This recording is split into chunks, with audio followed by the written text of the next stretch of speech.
जय माँ काली। स्वागत है आपका साप्ताहिक राशिफल में। वृश्चिक राशि वालों के लिए 1 जून से लेकर के 7 जून तक के दिन कैसे व्यतीत होंगे, संपूर्ण चर्चा करेंगे चंद्रमा के गोचर और नक्षत्रों के आधार पे। और उसी आधार पे मैं उपाय बताऊंगी, क्योंकि जब भी नक्षत्रों के आधार पे राशिफल बनाया जाता है तो वो डिटेल में बनाया जाता है। ऐसा वीडियो आपको अन्यत्र नहीं मिलेगा, क्योंकि नक्षत्रों की बात बहुत कम करते हैं। 1 जून से 7 जून तक के साप्ताहिक राशिफल की एक लाइन में चर्चा की जाए तो शुभ सूचना, कोई खुशखबरी जिसका आपको इंतजार है वो आपको मिल सकती है। आपकी कुंडली में अगर गुरु की स्थिति अच्छी है तो ये इस सप्ताह होना निश्चित है। अब नक्षत्रों के हिसाब से बात करते हैं कि वृश्चिक राशि वालों के लिए कैसे ग्रह गोचर रहेगा। तो ये जो सप्ताह आ रहा है आपके लिए, चंद्रमा की गोचरीय स्थिति 9वें घर, 10वें घर, 11वें घर और 12वें घर में है। यानी कि आपके लिए सप्ताह के 5 दिन बहुत ही बढ़िया है। जो आखिरी का समय है आपका सप्ताह का अंत का, उसमें आपका खर्चा होएगा, परंतु अगर आप विदेश से संबंधित काम करते हैं तो वहाँ आपका फायदा होगा। अब चर्चा करते हैं 1 जून की। 1 जून को चंद्रमा आपके 9th भाव में चल रहा है, जो कि उच्च शिक्षा का, विदेश का, भाग्य का, धर्म का है, पिता का सम्मान करते हुए आगे बढ़िए। ये चंद्रमा 1 जून को आ रहा है और नक्षत्र ले रहा है आश्लेषा का। आश्लेषा नक्षत्र बुध का है, इसलिए गणेश जी को दुर्वा चढ़ाएं और बुध के बीज मंत्र का भी आप जाप कर सकते हैं। इस दिन आपके भाग्य में रुकावटें होगी और रुकावटों के बाद ही आपके कार्य बनेंगे। हालांकि आपको आपके कार्य के अंदर मित्रों का, भाई बहनों का सहयोग मिलेगा, आपकी यश मान सम्मान में वृद्धि होगी और जितने भी कार्य आप पेंडिंग रखे हुए हैं, करना चाहते हैं, वो आप इस दिन कर सकते हैं। विदेश से संबंधित कार्य होंगे, उच्च शिक्षा में एडमिशन से लेने से संबंधित कार्य होंगे और धार्मिक यात्रा अगर आप करते हैं तो आपके भाग्य उदय में सहायता रहेगी। फिर बात करते हैं 2 जून की। 2 जून को चंद्रमा आपके 10वें घर में चले जाएंगे। 10वां घर होता है हमारे कैरियर का, नौकरी का, जॉब का और जितने भी हम प्रयास करते हैं आय प्राप्ति के, उनका। यहाँ पे केतु देव की उपस्थिति बनी हुई है। 10वें घर के अंदर केतु देव पहले से विराजमान है। केतु की उपस्थिति होने के कारण आपको कार्य में थोड़ा सा डिटैचमेंट रहेगा, यानी कि जॉब चेंज की ओर आप जा सकते हैं। इस समय आपको थोड़ा सा कंफ्यूजन रहेगा, क्योंकि चंद्रमा 10वें भाव में है और केतु के साथ है, तो भ्रम की स्थिति होगी आपकी। आपको लगेगा आपको जॉब चेंज करनी चाहिए, आपकी सीट बदलनी चाहिए, आपको दूसरी जगह ट्रांसफर होना चाहिए, इस टाइप की आपकी मन स्थिति रहेगी। वर्क प्लेस पे आप थोड़े से कंफ्यूज रह सकते हैं। चंद्रमा के बीज मंत्र का जाप करें। साथ ही 2 जून को नक्षत्र ले रहे हैं मघा का, तो 2 जून को आप अवश्य ही अपने पिता का सम्मान करते हुए आगे बढ़ें और पितरों को निर्मित अवश्य ही 1 लोटा जल अपने मेन गेट के दोनों ओर प्रातः उठते ही छिड़के। साथ ही साथ पितरों को नमस्कार करने से भी मघा नक्षत्र के शुभ परिणाम मिलेंगे और आपको जीवन में उन्नति मिल सकती है। इस समय अगर आप नौकरी में हैं तो नौकरी के अंदर आपको अच्छी सूचनाएं मिले, गुड न्यूज़ मिले, इसलिए पितरों की पूजा अवश्य ही करें। इस समय संपत्ति से संबंधित आपके काम बन सकते हैं। मीडिया में आपका अगर कार्य क्षेत्र है तो मीडिया से रिलेटेड आपके कार्य बनेंगे। 4 जून की बात करें, 3 जून की बात करें तो 3 जून को भी चंद्रमा यहीं पे रहेंगे 10वें घर के अंदर और नक्षत्र ले रहा है पूर्व फाल्गुनी।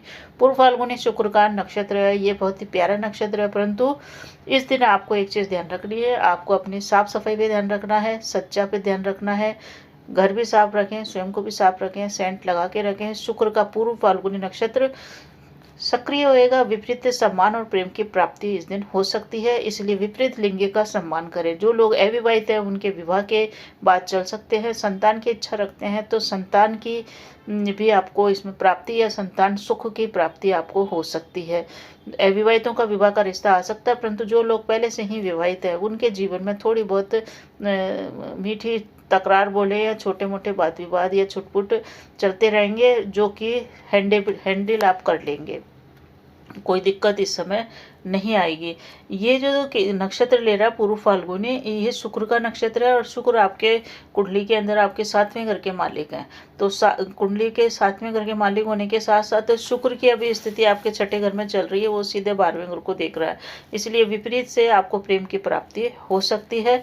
बस जॉब के अंदर थोड़ा सा आपको डिटैचमेंट रहेगा, तो जॉब के लिए आप एक काम कीजिएगा कि जॉब के अंदर जहाँ भी हैं, जिस भी सीट के ऊपर है, वहाँ आप मन लगा के कार्य करेंगे तो ही आपको गेन होगा। फिर बात करते हैं हम 4 जून की। 4 जून को चंद्रमा रहेंगे आपके, 4 जून को भी चंद्रमा यहीं पे रहेंगे आपके 10वें घर के अंदर, जो कि आपके कार्य क्षेत्र का है। और नक्षत्र ले रहे हैं उत्तरा फाल्गुनी। उत्तरा फाल्गुनी सूर्य का नक्षत्र है और केतु देव यहाँ पे पहले से विराजमान है, तो सूर्य केतु की युति हो जाएगी। इसके कारण से आपको अपने पिता से वाद विवाद को टालना चाहिए। साथ ही कार्य क्षेत्र के अंदर अपने बॉस से विवाद को टालना चाहिए। इस समय चैलेंजेस आपको वर्क प्लेस पे आएंगे। हालांकि 3 तारीख के दिन आपने ये 3 और 4 तारीख का दिन अच्छे से निकाल लिया, तो फिर आगे आपके लिए गेन काफ़ी अच्छे मिलेंगे। इस समय एक चीज़ और है कि 4 तारीख को चंद्र और केतु का योग हो रहा है, जो एक ग्रहण योग का ही निर्माण करते हैं। तो जॉब में अचानक से निर्णय न लें बदलने का, और भूमि भवन संबंधित कार्य आप कर रहे हैं तो वहाँ पे सोच समझ के कार्य करें, क्योंकि इस समय आपके संपत्ति बनने का भी योग बन रहा है और साथ ही साथ कोई बड़ा गेन भी आपको मिल सकता है। इस समय ये भी है कि आप जिस चीज़ का इंतजार कर रहे थे गुड न्यूज़ का, वो गुड न्यूज़ आपको मिल सकती है। शुभ संकेत मिल रहे हैं, शुभ समाचारों की प्राप्ति हो सकती है। और व्यापार के अंदर भी आपको इस समय उन्नति देखने को मिलेगी। बस जॉब के अंदर आपको थोड़ी सी दिक्कत है, उच्च अधिकारियों से वाद विवाद बन सकता है। जॉब चेंज की और एकदम से न जाएं। फिर बात करते हैं 5 जून की। सूर्य को आदित्य हृदय स्तोत्र या सूर्य का पाठ अवश्य ही 4 जून को कीजिएगा। 5 जून को चंद्रमा चल रहे हैं हस्त नक्षत्र में, जो कि आपके 11वें घर के अंदर पड़ रहा है। 11वां घर होता है हमारे इच्छाओं की पूर्ति का, साथ ही साथ हमारी इनकम का भी यही घर है। बड़े भाई का भी यही घर है। इस कारण से बड़े भाई से आपको सपोर्ट मिलेगा। बड़े भाई से कोई विवाद है तो इस समय आप न उठाएं। कोई नया प्रोजेक्ट आप स्टार्ट करना चाहते हैं तो इस दिन आप अवश्य कर सकते हैं नया प्रोजेक्ट। नए प्रोजेक्ट की प्लानिंग आप 9 तारीख को ही कर लीजिएगा, क्योंकि 9 तारीख को जो 9वें घर में जब चंद्रमा हो उस दिन ही कर लीजिएगा, यानी कि 1 तारीख को ही कर लीजिएगा, 1 और 2 को। 5 जून को हस्त नक्षत्र ले रहा है। हस्त नक्षत्र मतलब आप अपने हाथों में कुशलता लाएंगे। जिस भी जगह पे होंगे, जिस भी प्रोजेक्ट के होंगे, आपका कौशल सबको दिखेगा।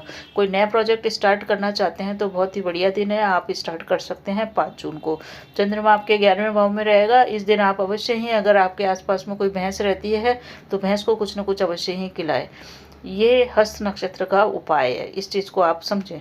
चंद्रमा का ये नक्षत्र है। चंद्रमा के बीज मंत्रों का जाप करना, अपनी माता का सम्मान करना, माता समान स्त्रियों का सम्मान करना आपके लिए श्रेष्ठ रहेगा। और 5 जून को आप इस कन्या राशि में चलते हुए चंद्रमा से धन की प्राप्ति कर सकते हैं। आय में आपकी वृद्धि हो सकती है। साथ ही साथ आपका प्रेम संबंध भी इस समय अच्छा चलेगा। वहाँ भी आपको अगर पहले से विवाद है तो उस विवाद को शांत रखिएगा, उसको आप उठाइएगा नहीं, वरना आपके लिए प्रॉब्लम हो सकती है, क्योंकि आपके 5वें घर के अंदर शनिदेव विराजमान है। तो प्रेम संबंधों को यथावत चलाएं या उसको सुधारें, विवाद को बिल्कुल भी न बढ़ाएं।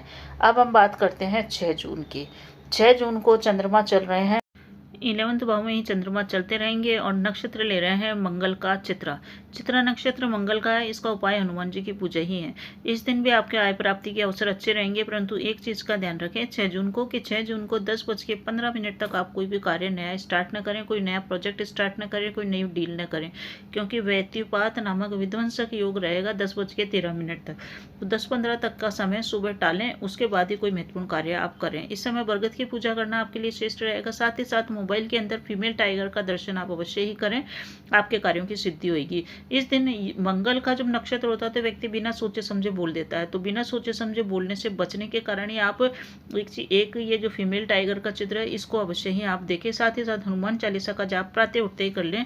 आपके इस समय आय प्राप्ति के अवसर आपको प्राप्त होंगे। साथ ही साथ अपने दामाद से और अपने बड़े भाई से संबंधों को सामान्य बना के चले। कोई मनोकामना की पूर्ति हो सकती है, इच्छा की पूर्ति इस दिन हो सकती है। कोई गुड न्यूज़ की आपको तलाश थी तो वो गुड न्यूज़ की तलाश आपकी पूरी हो जाएगी। कोई गुड न्यूज़ आपको मिल सकती है जो इस सप्ताह मिलने की संभावना है। 7 जून को मंगल देव सिंह राशि में आ जाएंगे।